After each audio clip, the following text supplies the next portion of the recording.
오늘 말씀의 제목은 빛의 자녀들처럼 행하라입니다. 바울은 앞서서 에베소 성도들에게 무엇을 이루려고 하지 말고 그리스도께서 이뤄놓으신 새 사람으로 살아갈 것들을 권면을 했었습니다. 그래서 지난주에 우리가 새 사람으로 살아가라라는 제목으로 말씀을 들었죠. 그러면 이제 오늘 본문에서는 그럼 새 사람으로 살아간다는 것은 도대체 어떻게 사는 것인가? 이것을 오늘 본문에서 아주 구체적으로 밝혀줍니다. 그래서 이제 이 뒤로부터는 더 신앙생활 하는 데 있어서 구체적인 것들을 더 볼 수가 있는 것이죠. 그러면 새 사람으로서 그리스도인으로서 살아간다는 것이 도대체 어떻게 사는 것인가 라는 것이 이제 나옵니다. 그런데 오늘 말씀의 구조를 보면 처음부터 어떻게 살아라 말하지 않아요. 1절과 2절 보시면 너희가 누구인가, 그리스도인이 도대체 누구인가를 먼저 밝혀주고 있는 것입니다. 왜냐하면 그리스도인답게 살아가는 것은 누구만 가능하냐면 그리스도인만 가능해요. 그리스도인이 아닌 사람에게 하나님께서 그리스도인답게 살아가라 라고 말씀하신 적은 한 번도 없습니다. 그러니까 지금 사도 바울 선생은 불신자들에게 지금 이 권면의 말을 하는 게 아니라 믿는 자들을 향하여서 권면하고 있는 것이고, 도대체 믿는 자들이 누구인가, 자신의 정체성을 알지 못하는 자들, 또 자신의 정체성을 인정하지 않는 사람들은 그에 합당한 삶이 무엇인지 전혀 알 수가 없습니다. 그래서 그리스도인답게 빛의 자녀들처럼 살아가라고 말씀하시는 것은 이미 택함을 받은 자들에게만 하나님께서 명하시는 거예요. 그러니까 이 말씀을 들었다는 것은 내가 지금 이미 택한 자고 하나님의 부르심의 은덕을 누리고 있는 자예요. 이미 혜택받고 있는 자라는 것이죠. 그런데 우리는 묘하게도 빛의 자녀들이라고 말은 하지만, 그리스도인이라고 스스로도 말하고 그렇게 살아가지만 하나님의 부르신 그 목적대로, 하나님의 부르심대로 살아가는 것은 잘 드러나지 않는 거죠. 이게 아이러니한 것입니다.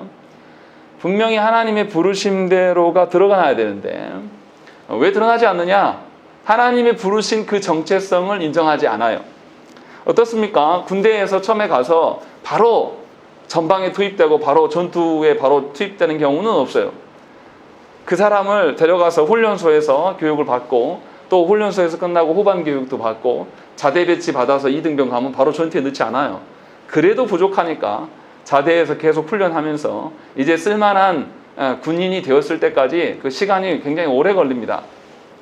그렇게 해서 전투에 임하게 하는 것이죠. 본인이 민간인이 아니라 군인이라는 것을 깨닫게 하죠. 그래서 이제 잠자다가 누가 툭 건드려도 관등성명을 대고 바로 기상할 수 있는 그런 정체성을 인정하기까지 사람이 쉽게 인정하지 않기 때문에 많은 훈련과 어려움 가운데 계속 두는 것이죠. 마찬가지로 그리스도인이 그리스도인답게 살아가지 않는 이유는 자신의 정체성을 인정하지 않기 때문인 것이고, 자신의 정체성을 인정하고 싶어도 사실 모를 수 있다는 것이죠. 그래서 사도 바울 선생은 너희들의 정체성이 뭐냐라고 했을 때 1절에 뭐라고 되어 있냐면 사랑을 받는 자녀같이라고 되어 있는 것입니다. 에베소 성도들이 지금 고통당하고 있어요. 핍박받고 있고 거기 안에 순교자도 있고, 그런데 놀랍게도 사도 바울 선생은 너희는 사랑을 받는 자녀이다 라고 이야기를 하는 것이고, 그 뒤에 더 놀라운 말, 너희는 하나님을 본받는 자가 되라 라고 되어 있습니다. 누가 부모를 닮아갑니까? 부모에게 사랑받는 자가 부모를 닮아가지, 부모에게 사랑받지 못하는 자는 결코 부모를 닮아가기가 어렵습니다. 부모의 좋은 장점을 따라 살아가기가 어려운 것이죠. 그런데 분명하게 하나님께서는 우리를 사랑하신다라고 밝히고 있는 것이죠. 우리를 하나님의 자녀되게 하신 분이 누구냐면 바로 예수 그리스도시에요. 그런데 예수 그리스도께서 우리를 자녀되게 하시기 위해서 이 땅에 오셔서 세례 요한으로부터 세례를 받으시고 이제 그리스도의 직분으로 행동하실 때에, 그 세례 받으실 때에 성부께서 주님을 향해서 뭐라 그러냐면 이는 내 사랑하는 아들이고 내가 기뻐하는 자다라고 분명하게 밝히십니다. 즉 예수님의 정체성이 뭐냐면 사랑하는 자예요. 그러니까 그리스도의 몸된 우리들도 역시 그리스도께서 죽으시고 부활하심으로 말미암아, 그리고 또 우리가 그 그리스도와 연합되어진다는 의미로 세례를 받았기 때문에 그리스도에 있는 모두는 뭐냐면 하나님의 사랑을 받는 자라는 것이죠.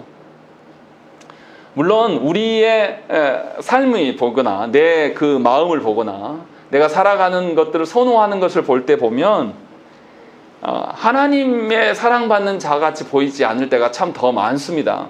오히려 탕자 같은 내 모습을 발견하기가 훨씬 더 쉬워요. 그런데 중요한 것은 우리가 사랑을 받는 자녀가 된 것은 우리의 어떠함 때문이 아니에요. 오해하시면 안 됩니다. 삼위 하나님께서 다 이루신 것에 의하여서 사랑받는 자예요. 그러니까 나의 어떠함으로 사랑받는 자가 그 자격이 변동되지 않는다는 것입니다. 하나님께서 한번 우리를 택하셨고 그래서 하나님의 사랑하는 자녀로 하나님이 찜하셨으면 이것이 절대 번복되지 않아요. 철회되지 않고 계속 하나님 앞에 서게 되는 것이죠. 이 일을 위하여서 그리스도께서 자신을 내어주셨어요. 만약에 하나님께서 그리스도를 통하여서 우리를 자녀 삼아주셨는데 사랑하는 자녀로 불러주셨는데 이게 번복된다. 그러면 그리스도께서 십자가 사역이 불완전한 것이 되는 것이죠. 분명하게 우리는 하나님 또 사랑받는 자녀이다 라는 것이 우리의 정체성인데 불구하고 많은 성도들이 놀랍게 스스로 누가 뭐라고 하지 않았는데 내가 하나님의 사랑받는 자녀가 맞다고? 내 인생을 보니까 안 그런 것 같은데 이런 식으로 항상 대한다는 것입니다. 그래서 하나님을 의존하기보다는 보여지는 것을 의존하기 시작해요. 왜냐하면 자신의 정체성을 하나님으로부터 사랑받는 자라고 인정하지 않기 때문에 이게 중요한 거예요. 하나님과의 관계성이 더 중요하다고 생각하는 사람이면 하나님을 의지하면서 거기서 평안을 누려요. 준호 봐보세요. 저 어린 자녀가 놀라운 것은 뭐냐면 엄마가 전능하지도 않아요. 그런데 늘 놀면서도 엄마가 있는 거 확인합니다. 그리고 그냥 엄마가 있으면 엄마의 능력이 얼마친지 몰라도 그냥 안전해하고 거기서 즐겁게 놀아요. 그리고 배가 고파도 뭐 힘들려도 엄마한테 가지 저한테 온다든지 이웃집에 누구에게 가지 않아요. 왜냐하면 나는 엄마로부터 사랑받는 자녀이다 라는 그 정체성이 확실하기 때문에 그 안에서 만족하면서 흔들리지 않는 상태로 살아가는 것이죠. 그러니까 슬퍼도 엄마에게 가고 기뻐도 엄마에게 가는 그것이 당연히 사랑받는 자녀에 합당한 태도예요. 만약에 어린아이가 학대당했다면 부모에게 안 가겠죠. 그러나 분명하게 하나님의 사랑받는 자녀는 당연히 하나님 안에서의 어떠함을 발현하는 것이 정상이에요. 그래서 1절에서 하나님을 본받는 자가 되라 라고 이야기하는 것입니다. 그냥 네가 노력해서 되라는 뜻이 아니라 이미 그리스도께서 행하셨고 성령 하나님이 우리 가운데 내주하시기 때문에 우리는 하나님의 가족을 이루는 구성원이 되었어요. 그래서 자녀들이 아버지를 닮아가는 것처럼 신자들 역시 하늘 아버지를 닮아가는 것은 그냥 정상적이고 사랑의 관계라면 자연적으로 드러나는 것입니다. 제 아들 규현이가 제가 생각하는 방식, 제가 갖고 있는 습관까지도 닮아가는 이유가 무엇입니까? 아빠와의 관계가 있기 때문에, 사랑의 관계가 있기 때문에 노력하지 않아도 그냥 함께 살면서 닮아가는 거예요. 지금 이 말을 사도 바울 선생이 우리에게 이야기를 하고 있는 것입니다. 중요한 것은 뭐냐면 하나님을 닮아가는 것이 중요한 것이 아니라 하나님의 사랑하는 자녀라고 인정하는 것이 훨씬 더 중요한 것이고, 하나님의 사랑하는 자녀임을 아는 자는 하나님과 함께 살아가기를 기뻐하고 하나님과 함께 살아가기 때문에 당연히 닮아갈 수밖에 없다. 지금 이 이야기를 하고 있는 것이죠. 그런 점에서 여러분들 각자는 정말로 하나님의 사랑하는 자녀인지를 생각을 해보셔야 돼요. 정말로 여러분들이 하나님의 사랑하는 자녀가 맞습니까? 여러분들이 하나님 사랑한다는 것이 먼저가 아니라 하나님께서 여러분을 사랑하는 자녀가 선행이에요. 그리고 대한 반응일 뿐이에요. 우리는 하나님께서 진정으로 여러분들을 사랑하는 하나님이신가, 또 나는 그런 자녀인가를 하나님께 물으셔야 돼요. 만약에 아직도 그것에 대한 정체성이 인정되지 않고 그것을 모르겠다라면 여러분들 구원에 대해서 의심하며 하나님께 기도해 봐야 됩니다. 내가 왜 이럽니까 하나님? 그런데 이제 여기서 헷갈리는 게 있죠. 우리는 항상 그렇게 이야기합니다. 내가 하나님의 사랑하는 자녀면 내게 고통도 없고 괴로움도 없어야 되지 않겠습니까? 이렇게 물어요. 제가 자녀를 양육해 나갈 때 우리 자녀들에게 항상 괴로움 없고 근심 없게 하겠습니까? 그렇지 않아요. 교육학에 보면요, 3세 이전까지 교육해야 될 것이 있고 또 7세 이전에 교육해야 될 것이 있고 7세에서 또 몇 세까지에 또 교육해야 될 것이 다 방식이 다릅니다. 그래서 최근에는 저희 딸의 마음 씀씀이에 대해서 계속 제가 지적하면서 지도하고 있어요. 아직 규원이는 그 나이가 안 되니까 아직은 안 가르쳐요. 그 부분. 분명하게 계속 꾸중 듣고 훈계 받으면서 계속 맑음만 있는 것이 아니라 아빠와 좋은 관계로 좋은 인간이 되어가려면 그 안에서 계속 훈련받고 부드럽고 살갑게만 지내는 것이 아니라 때로는 무섭게도 하고 매도 때리기도 하고 이렇게 세워져 가는 것이 부모 자식 간의 육적인 부모 자식 간의 관계도 그렇다라는 것이죠. 하나님께서 더더구나 우리가 죄인이었고 이미 죽었던 우리들을 부르셨는데 어떻게 늘 우리 입장에서 편안하고 좋고 무의도식하는 삶만 살 수 있겠습니까? 그것은 하나님께서 사랑하시는 방식이 아니에요. 오해하시면 안 돼요. 하나님이 우리를 사랑하심은 당신의 거룩함에 근거한 사랑이기 때문에 우리 안의 죄성과 우리 안의 오류들을 그냥 간과하지 않으시는 하나님이시라는 거죠. 그래서 말 듣지 않는 우리, 죄를 죄로 인정하지 않는 우리들을 하나님께서는 시련의 구렁텅이에 넣어서 죄로부터 벗어날 수 있도록 늘 만드신다는 것이죠. 그런데 우리의 고집스러운 면이 있어서 그것을 하나님의 사랑으로 인정하지 않는다라는 것이죠. 다시 말하면 1절에서 말하고 있는 하나님께서 너희를 사랑하심, 그 사랑의 의미를 우리가 몰라요. 그러니 하나님으로부터 사랑받는 자라고 말할 수 있겠냐 이 말인 거죠. 하나님이 사랑해 주셔도 그것이 사랑인지를 모르는 사람은 기쁘지 않습니다. 예수를 믿어도 전혀 기쁨과 감사가 없는 삶이 계속 지속되는 것이죠. 왜냐하면 하나님이 누구이신가, 하나님이 우리를 어떤 방식으로 사랑하는가를 모르기 때문이라는 거죠. 그러니까 사실은 1절과 2절은 굉장히 중요한 이야기예요. 실제로 이것을 인정하는 성도 교회 안에 몇 프로 되지 않습니다. 정말 인정하기 싫어해요. 하나님이 말씀하시는 사랑대로가 아니라 자기가 원하는 사랑을 하나님께 요구하는 이들이 교회 안에 훨씬 더 많아요. 이것을 달리 말하면 살아계셔서 스스로 계시는 하나님을 믿는 것이 아니라 자기가 꿈꾸고 만들어 놓은 하나님을 믿는 그런 사람들이 교회 안에 차고 넘친다라는 것이죠. 그래서 하나님의 자녀들에게 드러나지 않을 일들이 교회 안에서 많이 벌어져요. 그래서 우리 시대는 어떻습니까?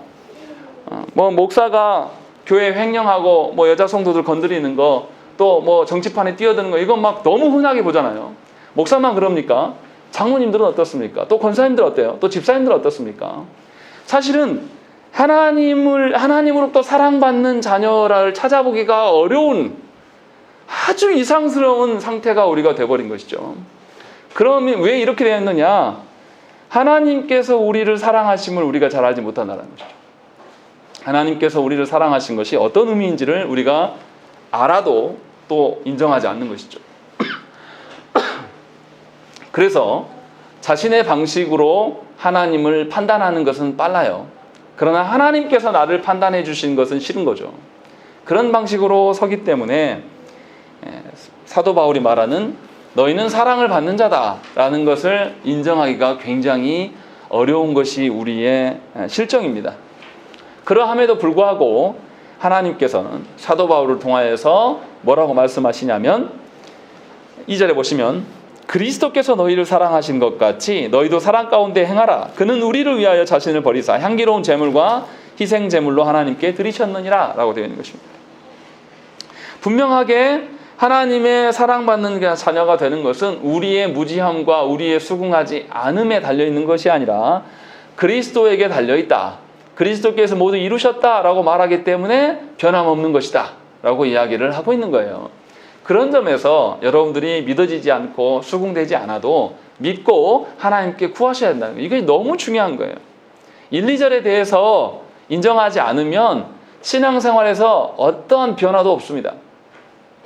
하나님의 주인 되심, 하나님이 날 사랑하심, 하나님이 날 사랑하심에 대한 그 확증과 그 신뢰가 없는 사람은 결코 하나님의 자녀로 살아갈 수가 없는 것입니다. 그래서 이 문제를 놓고 우리가 아주 심각하게 기도해야 돼요. 평생의 숙제가 될 수도 있어요. 그러나 분명하게 이 부분에 대한 전제가 나의 정체성이 무엇인가 라는 것이 없으면 그 다음에 권면하는 내용 3절부터 14절의 내용은 아무 의미가 없어요. 그래서 굉장히 중요한 것입니다. 그렇다면 이제 하나님의 사랑하는 자녀를 인정하는 자들은 어떻게 살아가는 것인가 라는 것에 대해서 사도 바울 선생이 이제 권면을 하고 있는 거죠. 하나님 본받는 삶은 도대체 어떤 것이냐 라는 거죠. 하나님을 따라가는 삶. 그 살아가는 삶을 3절부터 계속 이야기를 합니다. 3절에 보시면 우리 한번 3절 읽겠습니다. 시작. 음행과 온갖 더러운 것과 탐욕은 너희 입에서 그 이름조차도 부르지 말라. 이는 성도에게 마땅한 판이라. 예, 바울은 첫째로 음행을 제거할 것을 권면합니다. 모든 종류의 성적 활동을 다 포괄해서 말하고 있어요. 예수님은 이 음행하는 것에 대해서 부패한 마음에서 나오는 것이다 라고 말하는 것이죠. 그냥 성적 행위가 아니라 음행하게 된 그것은 그의 마음이 부패했기 때문이다 라고 말씀하고 있는 것이죠. 그리고 이 마음이 부패한 것은 우상 숭배와 밀접하게 연관되어 있다 말씀하셨어요. 다시 말하면 하나님 외에 다른 곳에서의 만족을 찾는 거죠. 그것이 음행의 출발이에요. 그렇기 때문에 하나님을 본받는 삶이 아니에요. 그러니까 예수를 믿으면 나의 쾌락까지도 하나님 안에서의 쾌락이 더 커져야 되는 거죠. 이것을 수긍하는 자는 세상에 음행하는 일에 있어서 발을 떼어 나갈 수가 있는 거예요. 내가 하는 게 아니라 하나님께서 그렇게 이루신다는 거죠. 그것에 적극 참여하라는 거죠. 그리고 두 번째로 더러운 것을 제거하라고 권면합니다. 더러운 것도 마찬가지예요. 그 행위만을 말하는 것이 아니라 더럽게 하는 속마음의 어떤 근원들, 이 부패를 제거하라고 지금 이야기를 하고 있는 것이고, 셋째로 탐욕을 제거해라 라고 이야기를 합니다. 세상 사람들은 탐욕에 의해서 살아갑니다. 욕심에 의해 살아가요. 또 세상 사람들은 뭐라고도 이야기하냐면 인류 문명이 발전할 수 있었던 것은 인간의 욕심 때문이다 라고까지 칭송하기도 합니다. 그런데 인류의 그 사람의 그 욕망은 끝이 없어요. 조금 이루고 나면 더 많이 얻고자 하고 또 계속 얻고자 해요. 그래서 나중에 어떻게 됩니까? 나중에 누가 주인이 됩니까? 욕망이 그 사람의 주인이 돼요. 욕망이 그를 삼켜버리는 것이죠. 그래서 성경에서도 돈을 사랑함이 일만하게 뿌리다 라고 분명하게 밝혀주는 것이죠. 그런 점에서 우리의 그 자본주의 논리에 젖어 있는 우리들이 돈을 얼마나 의지하는가를 한번 돌아보셔야 돼요. 그 욕망, 그 욕심이 쓸데없는 것 이상을 만들어내요. 오늘 아침 새벽 설교에도 써서 올렸지만 전 인류에서 코로나가 오니까 굶어 죽는 사람이 더 많이 늘었대요. 그런데 전 인류 중에서 먹는 음식물이 얼만큼 나오냐면요, 음식물 생산량의 3분의 1을 버려요. 근데 3분의 1이면 20억 명을 먹일 수가 있습니다. 더 먹일 수 있어요. 근데 그것을 전달하지 못하고 버려요. 근데 더 놀라운, 더 힘든 건 뭐냐면 이 음식물 쓰레기가 만들어내는 이산화탄소의 양이 전 세계에서 만들어내는 이산화탄소 양의 한 8% 정도 됩니다. 그리고 우리가 고기를 좋아하니까 축산업에서 짐승들이 내는 그런 이산화탄소량이 정확하게는 모르겠는데 30-40% 됩니다. 그러니까 사람들이 먹거리로 이 지구를 병들게 하는 것이 엄청난 거예요. 뭐 우리는 생각할 때 전기를 아껴 쓰자, 이거는 아주 작은 부분이에요. 플라스틱 쓰지 말자, 이거 완전히 작은 부분이고요. 실제로 얼마나 우리가 욕망덩어리냐면 음식을 엄청나게 쟁여놓고 그것을 다 썩힙니다. 그래서 우리 스스로 죽음의 무덤으로 만들어가는 것이 우리의 욕망이에요. 우리의 욕심인 것이죠. 그렇게 사람 무섭습니다. 또 우리가 버리는 헌옷 있잖아요. 어떻게 되신지 아십니까? 이 헌옷이 전부 다 재활용되는 게 아니에요. 일부만 재활용되고 이 헌옷이 아프리카로 다 옮겨갑니다. 그래서 아프리카의 한 지역에 가서 헌옷이 쌓이는데요, 헌옷이 너무 쌓여가지고 강이 헌옷으로 꽉 다 차 있어요. 그리고 그 일대가 다 헌옷으로 돼 있어가지고 풀이 안 보입니다. 그러니까 짐승들이 옷을 뜯어먹고 있어요. 소가. 처참해요. 그 환경을 보면. 그 나라가 우리가 버린 옷으로 뒤덮여져 가고 있어요. 그런데 놀라운 것은 우리는 안 입는 옷을 집에다가 쌓아놓고 쟁여놓고 살아요. 1년에 한 번도 안 입어도 다 사고 또 사고 또 사고. 그래서 인류가 계속해서 의류 생산량이 계속 5배씩 증가한대요. 이게 뭐냐면 우리의 허영이고 욕망이에요. 이것이 우리를 잠식한 지가 오래됐습니다. 그리고 우리 항상 그러잖아요. 입을 옷이 없다. 거짓말이에요. 이것이 결국은 인류를 병들게 하고 있고 실제로 망하게 할 것이라는 거죠. 제가 이 말씀을 왜 드리냐면 이 말을 안 하고 그냥 탐욕을 제거하라 넘어가면 아무것도 아닌 것으로 생각을 합니다. 그런데 하나님 주신 것에 만족하지 못하는 사람이 하나님 주신 것 이상의 것을 또 찾게 돼 있고, 그것이 결국은 하나님을 떠나는 계기가 된다. 지금 이 이야기를 하고 있는 거예요. 그래서 바울이 이 세 가지 것을 들어서 이것이 하나님을 닮아가는 데에서 큰 장애다, 이것을 제거해야 된다라고 말하고 있고, 더 심각한 것은 무엇이냐면 3절에 그 이름조차도 부르지 말라라고 되어 있는 것입니다. 무슨 말입니까? 그리스도인의 삶에서 음행하는 것, 온갖 더러운 것들, 부패한 것들, 또 욕망의 것들, 이런 것들이 거론도 되어서는 안 된다라고 말하고 있는 것입니다. 거론된다는 것은 무엇입니까? 나 혼자 있을 때 거론된다는 뜻이 아니에요. 공동체 가운데가 있기 때문에, 내가 있고 너가 있고 제3자가 있기 때문에 거론되는 거예요. 다시 말하면 혼자서 하나님을 닮아가라는 뜻이 아니에요. 음행하는 일에 대해서 공동체에서 용납하지 말라는 것이고, 또 부패하는 일에 대해서 공동체가 용납하지 말 것을 주문하고 있는 것이고, 또 탐욕하는 것 역시도 공동체가 나서서 이것들을 멈추게 하라는 거죠.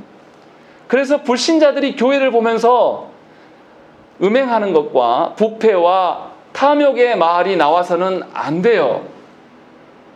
그런데 우리 조국교회의 현실은 뭐냐면, 교회에서 흔하게 들리는 말이 성적인 타락은 당연한 것이고, 부패한 거요, 교회가 1등입니다. 또 어떻습니까? 탐욕, 욕심 부리는 거요, 교회에 건축하는 거 봐보세요. 건축이 다 나쁜 건 아니에요. 오해하시면 안 됩니다. 그런데 쓸모 이상으로 빚을 져가면서 엄청난 규모의 교회를 만들고 정작 죽어가는 교회에 대해서는 무관심하거든요. 이것이 교회 욕망입니다. 이것이 이미 우리를 잠식해 있고 우리가 그것에서 자유롭지 않아요. 그래서 성도들도 좋은 건물이 있는 교회에 가기를 원해요. 예전 우리 시골교회 생각을 해보세요. 문도 잘 안 닫히는 그런 예배당에서도 다 은혜 받고 살았어요. 설교 중에 막 쥐가 떨어지는 그런 예배당에서도 하나님의 은혜를 누리면서 사는 분들이 있었어요. 근데 우리는 그것에 만족하지 못합니다. 바울의 권면대로라면 우리는 사실 교회라고 말하기 어렵습니다. 그런데 우리는 심각하게 느끼지 않아요. 교회의 부패에 대해서도 사람끼리 감정 상하는 게 더 크다고 보는 거죠. 그래서 그 부패에 대해서 다 입 다물고 있는 거예요. 말하지 않아요. 내가 말하면 저 목사가 마음에 상처받을 텐데, 내가 말하면 교회 성도들이 상처받을 텐데만 염려하지, 하나님 앞에서 사랑받는 자임에 대해서 그것을 포기하는 일에 대해서는 염려한 사람이 없다는 것이죠. 그런 점에서 너무너무 심각한 상황에 있는 것입니다. 보통 문제가 아니에요. 그런 상황에 놓여있기 때문에 이 말씀은 사도 바울이 에베소 성도들에게 하는 것이 아니라 바로 우리에게 하고 있는 겁니다. 그리고 계속해서 무슨 이야기를 합니까? 4절 말씀 보면 누추함과 어리석은 말이나 희롱의 말이 마땅치 아니하니 라고 되어 있습니다. 말에 대해서 이야기를 하죠.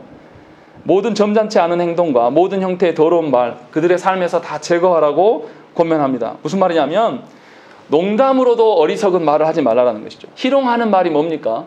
어떤 상대방의 인격을 모독하면서 그 사람을 희생시켜서 함께 즐거워하는 그런 농담들을 희롱하는 거죠. 그런 식으로 되어가는 것은 합당하지 않다라는 것이죠. 그러니까 농담으로 던진 것이 때와 장소를 잘 가려서 해야 되는데, 잘못하면 그것이 어떤 사람을 죽이는 농담이 되기도 해요. 그런 것까지도 다 제거하라는 것이죠. 그래서 상대방을 고려하면서 하나님 앞에서 살아갈 것들을 권면합니다. 그리고 마지막에 뭐라고 하냐면 4절 끝부분에 뭐라고 되어 있습니까? 오히려 감사하는 말을 하라라고 이야기하는 것입니다. 감사거리가 없는데 억지로 하라는 뜻이 아닙니다. 무엇에 대해서 감사하는 것인가? 라는 것이죠. 분명하게 앞에서는 뭐라 하겠습니까? 음행과 더러움과 탐욕과 누추함과 어리석은 희롱의 말들을 했으면 이것에 반대되는 개념, 순결해라, 정결해라, 거룩해라 뭐 이런 말을 할 것 같은데, 이상하게 바울 선생은 감사하라고 말하고 있는 것입니다. 그 이유가 무엇입니까? 하나님께서 우리를 구원하신 목적은 우리 살아가는 모든 삶의 양식을 전면적으로 다 개편하기 위하여서 우리를 부르셨다는 거예요. 그래서 감사하라는 거예요. 우리가 노력으로 우리의 삶을 바꿀 수 있다는 것이 아니라 하나님께서 우리를 사랑해 주시기 때문에 하나님이 주신 것이 가장 값진 것이고 하나님께서 보여주신 하나님 나라가 가장 영원한 것임을 깨달아 알게 하셔서 그것을 소망할 수 있기 때문에 그리스도인의 삶에 점점 더 개편되어져 갈 수 있는, 그리고 개편하게 하시겠도록 성령께서 역사하셔서 우리를 바꾸겠다고 약속하셨기 때문에 감사하라는 거예요. 우리 식대로 내가 더 많은 소유를 얻게 되고 내가 더 많은 사람들한테 인정받아서 감사, 이런 거 아니에요. 간증하라고는 맨 이런 썩어빠진 이야기들만 하고 있는데, 하나님 나라를 내가 더 알게 되었고 하나님 나라가 가치가 있기 때문에 내가 지금 소유가 없고 조금 가난하고 연약해도 위로가 되더라, 이런 간증을 하라 이 말이죠.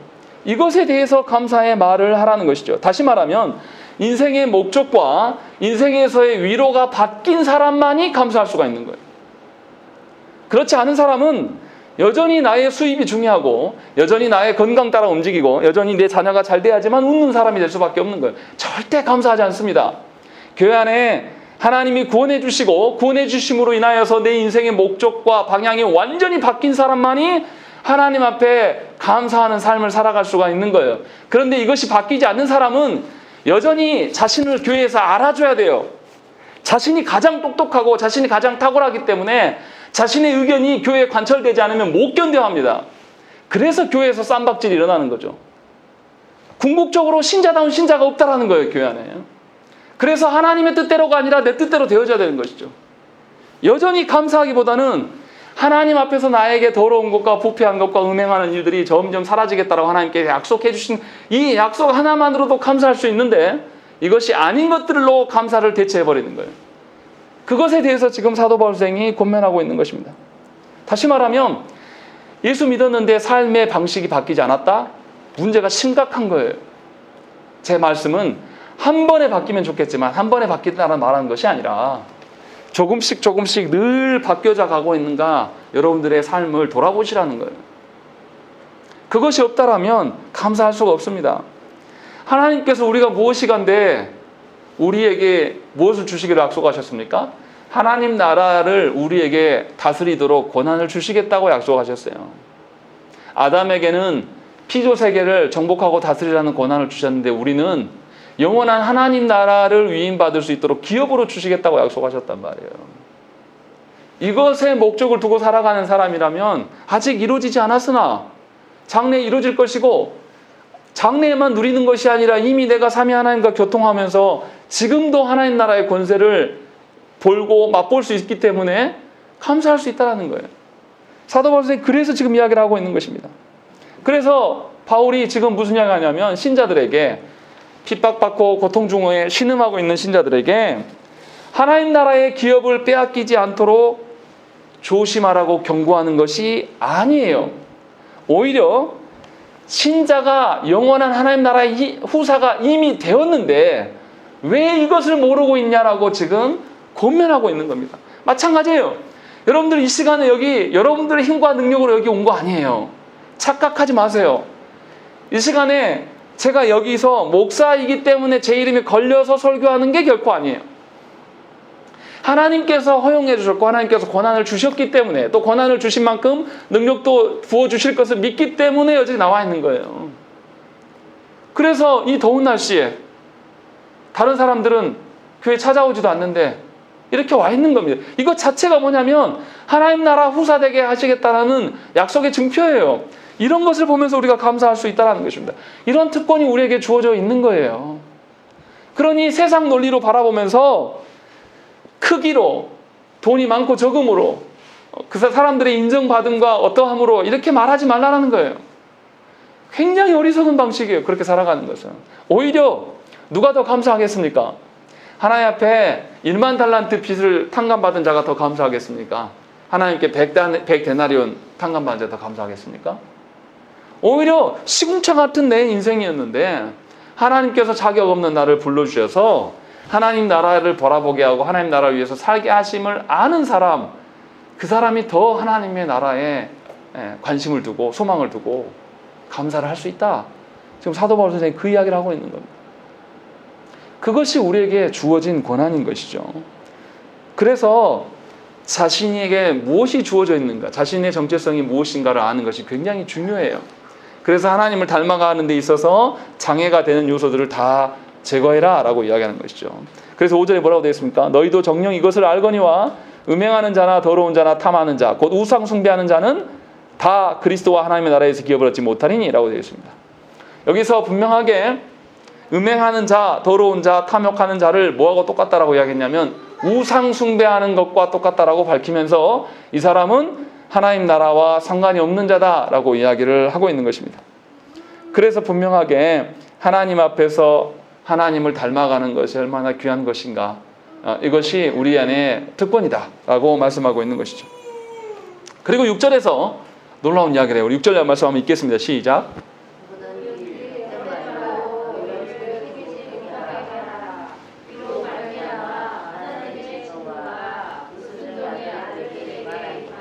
예, 여기에서 6절에서 뭐라 하냐면 헛된 말로 너희를 속이지 못하게 하라 라고 되어 있는 것입니다. 앞에서 했던 말과 연계해서 생각을 해봐야 돼요. 앞에서 부패하는 것, 탐욕하는 것, 음행하는 것들, 또 어리석은 말들, 희롱하는 말들 하지 말라라고 그랬죠. 제거하라고 그랬죠. 그런데 어떤 사람들이 있냐면 괜찮아, 그럴 수 있어, 좀 우리가 다 잘못한 사람이 어딨냐, 잘못했어, 음행했어도 다시 사과하고 다시 하면 되지, 무슨 상관이야, 이렇게 말하는 사람들을 조심하라는 거죠. 속이지 못하도록 내버려두지 말라라는 거예요. 하나님 앞에서 하나님을 닮아가는 일에 있어서 장애 요소들을 누가 만들어냅니까? 지금 한국교회 안에서 만들어내고 있어요. 그래서 너무나 안타까운 것은 뭐냐면 부패하는 일에 대해서 부패하였다고 말하지 못하는 구조예요. 헌법은 버젓이 만들어놨지만 헌법대로 하자고 하면 헌법대로 하자고 하는 그 목사가 욕을 먹는 그런 상황이란 말이에요. 바르게 개혁합시다라고 말하면 개혁하는 그 사람의 입을 봉해버리는 것이 우리의 현실이란 말이에요. 조국교회 현실이에요. 그런데 사도 바울은 뭐라 하냐면 헛된 말로 속이는 자를 내버려두지 말라라는 것이죠. 그를 제거하라는 거예요. 왜냐하면 그는 하나님의 진노가 불순종의 아들들에게 임하기 때문이다. 그는 이미 불순종의 아들들이다. 그것을 두려워하지 말라라는 거예요. 부패하여서 거짓된 일을 덮어버리기 위하여서 행하는 일에 대해서 왜 참고 있냐 이 말이에요. 왜 그것에 대해서 잠자코 있냐 이 말이에요. 왜 허용하냐 이 말이에요. 제가 제일 싫어하는 말 중에 하나가 한국교회 안에서 덕을 세우라는 말을 하나님이 말씀하시는 덕을 세우는 것이 아니라 사람들끼리 덕을 세우려고 하는 그 악한 습성들을 목회자들이 또 교회 안의 장로들이 직분자들이 남발하는 것이 제일 보기가 어려워요. 아주 더러운 것입니다. 하나님이 말씀하시는 덕이 아니라 사람들끼리 자기들끼리 세우는 덕. 그래서 너는 잘못 없는 줄 알아? 너는 깨끗한 줄 알아? 입 다물고 있어. 이렇게 말하는 거. 이것을 가만히 두지 말라라는 거예요. 사도 바울 선생이. 교회를 병들게 하고 하나님을 닮아가는 데 있어서 큰 장애물이 된다는 거예요. 그러니까 죄악된 일에 대해서 그냥 간과해서는 안 돼요. 교회가 죄된 일에 대해서 부들부들 떨 줄 알아야 돼요. 지금 사도 바울 선생이 그 이야기를 하고 있는 거예요. 그렇게 하나님의 불순종의 아들들이 진노를 받을 그 아들들이 활개를 치고 있는데 왜 하나님의 사랑받는 너희들이 가만히 있느냐라고 이야기를 하고 있는 거예요. 물론 여기에서 지혜는 필요하죠. 그들과 싸우면서 분쟁을 초래하라 이 뜻은 절대 아니에요. 분명하게 하나님의 앞에서 하나님의 닮아가는 데서 장애되는 요소들에 대해서 다 물리쳐내야 돼요. 교회 안에서 자기 자랑하고 교회 안에서 자기 세를 넓히려고 하는 사람들, 교회 안에서 또 자기 어떠한만을 드러내려고 하는 모든 것을 다 걷어내야 되는 것이죠. 분명하게 이것이 우리의 사명이다라고 사도 바울 선생은 이야기를 하고 있는 것이죠. 그래서 7절에도 뭐라고 했습니까? 그러므로 그들과 함께하는 자가 되지 말라라고 이야기하는 것이죠. 그들과 함께 되면서 그들의 무리에 끼는 것을 좋아하지 말라라는 것이죠. 그들과 하나 되어서 나도 저 권세에 저기에 줄 서서 한번 내가 호의호식해 보겠다라고 살아가지 말라라는 거예요. 끊어내라라고 이야기를 하고 있는 것입니다.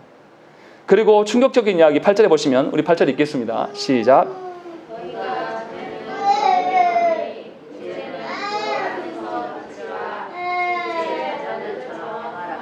8절의 말씀을 보시면 너희가 전에는 어둠이었다라고 말해요. 너희가 어둠 안에 있었다라고 말하지 않아요.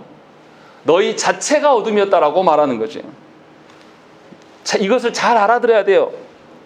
신자가 전에 어둠 가운데 살아갔다는 뜻이 아니라 신자 자체가 어둠이었고 하나님의 진노의 대상이었다라고 말하고 있는 것이죠. 그런데 우리들은 어떻게 하냐면 자꾸 회개하라 그러면 핑계댑니다. 내가 그런 것이 아니라 사탄이 나를 속여서 그런 겁니다. 내가 그런 것이 아니라 상황이 그랬던 거라니까요. 이렇게 하지 말라라는 거예요. 그래서 어둠 속에 있었던 자가 아니라 너희가 어둠이다 라고 이야기하는 거예요. 다른 사람이 어둠이 아니라 바로 너희가 어둠이었다. 그리고 예수로 말미암아서 너희가 빛의 자녀들이 되었다 라고 말하고 있네요. 너희가 빛이라고 말하지 않아요. 빛의 자녀들이 누구 안에서? 8절 말씀 보세요. 누구 안에서요? 주 안에서만 빛이 되고 빛의 자녀가 될 수 있다라고 말하고 있는 것입니다. 우리가 빛의 자녀가 되는 것은 그리스도 안에서만임을 기억해야 되는 것이죠. 그리스도를 벗어나는 순간 우리는 다시 뭐가 되는 거죠? 어둠이 되는 거예요. 어둠 가운데 거니는 것이 아니라 어둠이 된다라고 말하고 있는 거예요. 그러니까 얼마나 충격적인 이야기입니까? 우리가 그리스도 안에 있으면 빛의 자녀이지만 그리스도를 등지고 하나님을 닮아가는 데 있어서 멈추는 순간 우리는 뭐가 되는 거죠? 어둠이 되는 거예요. 어둠 안에 거하는 것이 아니라 어둠이 돼가지고 하나님의 빛이 드려지는 그 공간을 어둠으로 채우는 역사를 하게 되는 거예요. 그래서 우리가 누구를 사랑할 때도 그리스도의 사랑으로 사랑해야 되고 누구를 기다려줄 때도 인간적인 나의 능력으로 기다려주는 것이 아니라 그리스도를 의지하면서 기다려야 된다는 거예요. 그렇지 아니하면 그 사랑은 인간적인 나의 사랑이고 부패한 본성의 사랑이에요. 그래서 또 다른 어둠을 그곳에서 만들어낸다는 것이죠. 그래서 사도 바울 선생이 분명하게 8절에서 밝히고 있는 거예요. 전혀 다른 이야기를 하고 있는 거예요. 우리 기대와 전혀 다른. 그래서 9절에 뭐라고 합니까? 빛의 열매는 모든 착함과 의로움과 진실함에 있느니라 라고 되어 있습니다. 이제 신자가 빛이 되었어요.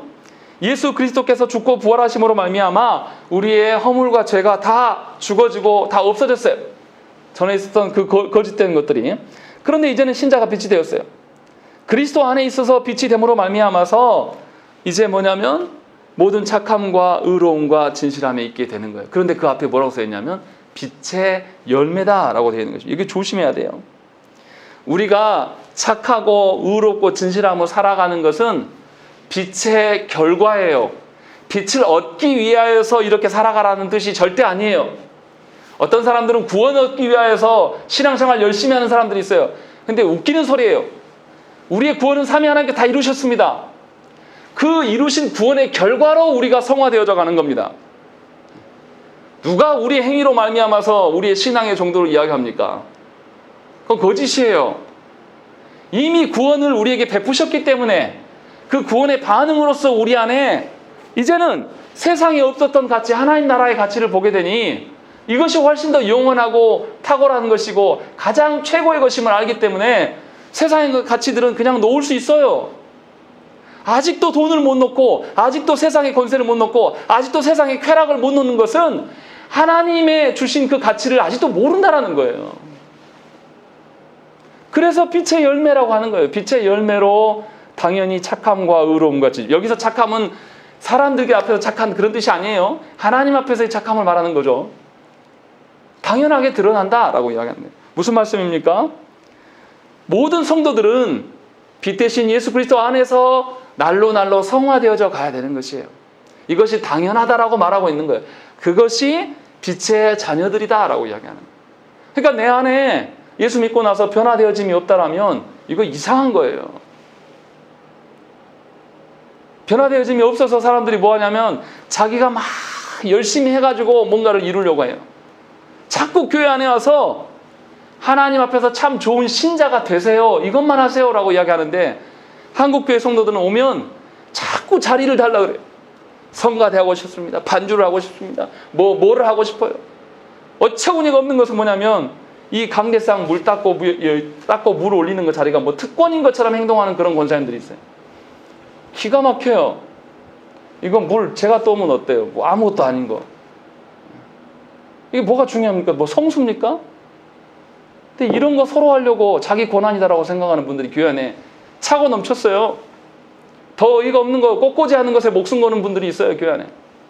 제정신입니까? 그것이 교회 안에서 그렇게 중요한 일입니까? 신앙생활 해나가는 새 교회에서 밥 먹는 거 중요해요. 그러나 그것이 필수적인 요소 아니에요. 정말로 허망한 거에 목숨을 걸고 살아가는 그리스도인들이 너무 많다라는 거예요. 그러나 분명히 아니다라고 이야기를 하고 있는 거예요.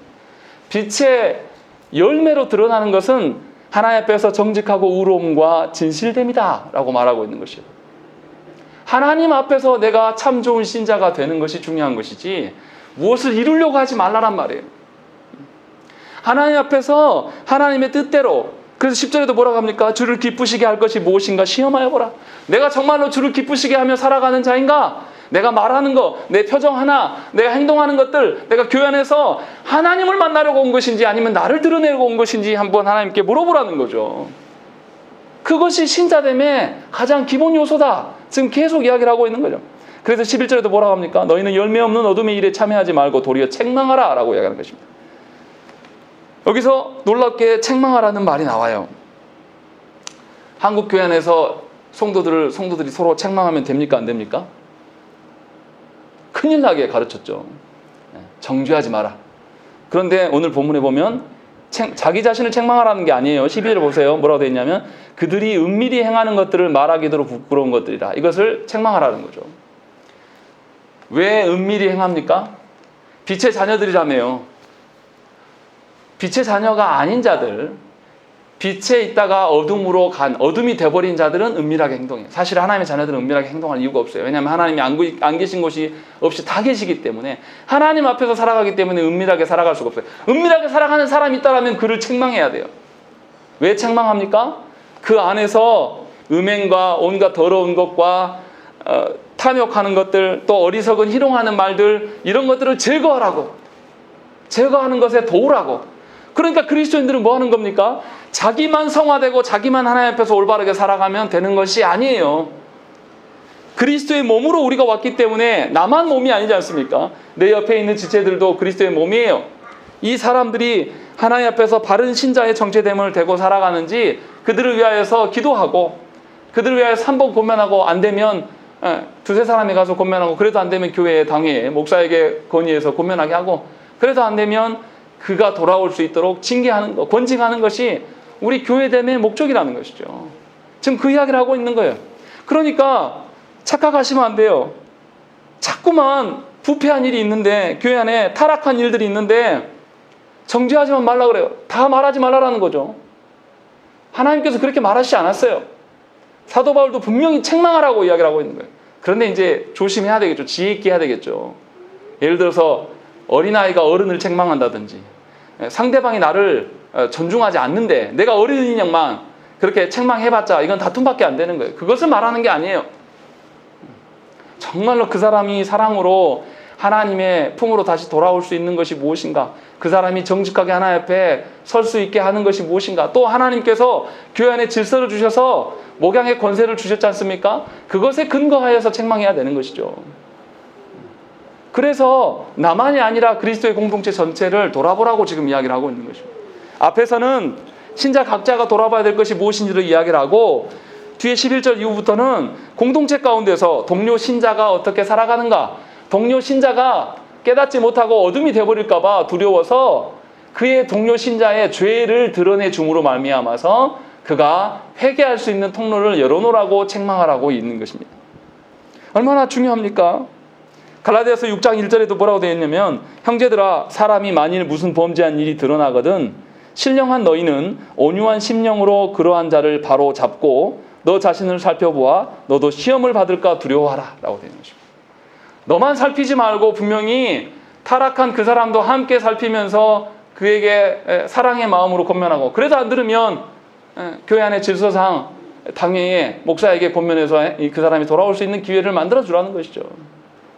이것이 그리스도인다움의 삶에 하나님을 닮아가는 삶이다 라고 사도 바울 선생이 지금 이야기를 하고 있는 거예요. 이들이 핍박받고 있는 자들이에요. 이들이 고난 중에 있는 자들인데도 사도 바울 선생이 거침없이 이 말을 하고 있는 거예요. 얼마나 이게 놀랍습니까? 사도 바울 선생이 하나님을 향한 온전한 신뢰가 없으면 이렇게 할 수 있겠습니까? 저 사람이 내가 말해가지고 상처받아가지고 교회 떠나면 어쩔까? 이 마음이 더 크다면 어떻게 바르게 가르칩니까? 제가 부교육자회 때 배웠던 것은 다 그거예요. 성도들 상처받아서 떠나면 안 되니까 부드럽게만 하라고. 사도 바울 선생이 타락한 성도들에게 부드럽게만 했습니까? 예수님께서도 부드럽게 성전에서 장사하고 있는데 아주 부드럽게 여기서 그러면 안 됩니다. 뭐 이렇게 하셨어요? 교회가 하나님의 말씀을 지켜내기 위하여서 싸움이 있어야 돼요. 투쟁해야 돼요. 그래서 바른 것이 이 교회를 다 충만해질 수 있도록, 바르지 못하고 부패한 것들이 교회 안에 발을 디디지 못할 그런 교회 되기 위하여서 우리가 힘써야 한다는 거예요. 서로가 다. 우리가 다 완전한 사람이 아니에요. 목사님 저도 목회하다가 잘못된 것이 있으면 성도들 앞에 회개할 게 있으면 공동체 나와서 회개해야 돼요. 또 여러분들도 신앙생활 해나가다가 잘못된 것이 있으면 하나님 말씀 앞에 올바르지 않은 것이 있으면 회개해야 되고, 또 내가 자각하지 못한 것들을 옆 지체들이 고면할 때에 들을 수 있도록 겸손한 마음을 가질 수 있도록 살아가는 것, 이것을 바울 선생이 지금 이야기를 하고 있는 것이죠. 그래서 13절에 놀라운 말씀을 합니다. 13절 말씀 읽겠습니다. 시작. 그러나 책망을 받는 모든 것은 스스로 말미암아 드러나나니 드러나는 것마다 지지니라. 예, 책망을 받는 모든 것은 뭐죠? 다 죄악된 일이겠죠. 이 죄악된 일이 빛 대신 예수 그리스도로 말미암아 다 드러나게 돼 있다. 드러나는 것이 죄였으나 무엇이 된다고요? 빛이 된다라고 이야기를 하는 것이죠. 그래서 모든 성도들이 하나님 앞에서 정직하게 설 수 있도록 권면하고 도와야 돼요. 하나님 앞에 독대하게 설 수 있도록. 이 사람이 사람의 위로를 받고 하나님 안 찾는 것을 두려워하고 나한테 말하지 마라. 그렇게 힘들면 하나님께 우리 함께 기도하자. 너도 기도하고 나도 너를 위해서 기도하겠다 라고 하면서 하나님께 나아갈 수 있도록 계속 만들어줘야 돼요. 그런데 이거는 누구한테 통하는 이야기예요? 같은 그리스도인들에게 통하는 거예요. 그리스도인이 아닌 사람에게 하나님의 정의와 하나님의 의의를 말한다고 해서 그 사람이 알아듣습니까? 못 알아들어요. 불신자들에게 가서 막 책망하고 너는 하나님이 이렇게 살면 하나님 좋아하시겠어 이렇게 말하는 게 아니에요. 같은 성도 안에서 하나님이 사랑하는 자녀임을 인정하고 있는 사람들끼리 신자 안에서 이러한 일들을 행하라고 지금 권면하고 있는 거예요. 그래서 14절에 뭐라고 했습니까? 잠자는 자여 깨어서 죽은 자들 가운데서 일어나라. 놀라운 이야기예요.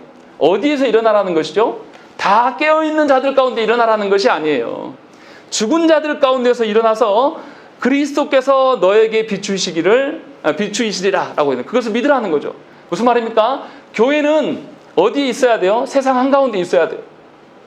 세상 한가운데서 하나님의 인도하심을 드러내야 돼요. 그래서 죽은 자들 가운데 일어서서 그들과 하나 되지 않으면서 하나님이 주신 하나님이 사랑하는 자녀됨의 정체성을 드러내라고 지금 말씀하고 있는 거예요. 그래서 세상 한가운데서 세속화되어 가는 것, 세상을 따라가는 것이 아니라 세상 한가운데서 전혀 다른 논리로 우리가 살아가고 있는 것을 세워가는 거예요. 그것이 뭐냐면 죽은 자들 가운데서 일어나라는, 이 말이 뭡니까? 전에 예수 믿기 전에 살아왔던 방식들을 내버리고 새로운 삶으로 부활된 삶을 살아라는 것이죠. 그것을 지금 고면하고 있는 것입니다. 얼마나 사도 바울 선생이 얼마나 사랑하는 마음으로 이 말씀을 전하고 있습니까? 이기적으로 나만 잘면 된다고 이런 식으로 말하지 않고 공동체 전체를 아우러서 하나님이 너희를 사랑하는 자들이다. 하나님이 이미 너희를 사랑하는 자들이라고 택정하셨다라고 전제하에 이 말을 하고 있는 거예요. 그러니 우리는 두려운 것이 없는 거예요. 그러니 하나님께 책망을 들어도 기쁜 거예요. 우리가 언제부터 완전했습니까? 우리는 완전한 적이 없어요. 앞으로도 불완전할 겁니다. 그러나 우리는 불안해하지 않아요. 왜냐하면 하나님께서 우리를 인도하시기로 작정하셨기 때문에, 다른 이들이 나를 사랑하는 것이 아니라 하나님이 나를 사랑하기 때문에 두려운 것이 없는 자들이에요. 그렇게 여러분들의 삶을 지키시겠노라고 하나님이 성도되게 부르셨어요. 그러니 여러분들만 성화되고 여러분들만 변화되고 잘 먹고 잘 사는 것을 목적으로 살아서는 곤란하다라는 거예요. 하나님께서 우리가 감당하기 힘들지만 하나님께서 나에게 위탁해 주신 그 영혼들을 바라보면서 이 영혼도 하나님이 사랑하는 자녀임을 인정하고 하나님께 온전히 맡겨드리면서 하나님을 신뢰함으로 하루하루를 견뎌가실 때에 하나님이 여러분들의 가정 안에 놀라운 역사를 이루실 거예요. 또한 우리 정향교회도 하나님이 원하시는 정의가 살아 숨쉬는 교회가 될 것이고 하나님의 은혜로 말미암아 공의로운 교회가 되어갈 줄로 믿습니다. 우리가 이 일을 위하여서 우리가 함께 힘쓰며 하나님께 간구하시기를 간절히 축원합니다. 함께 기도하겠습니다.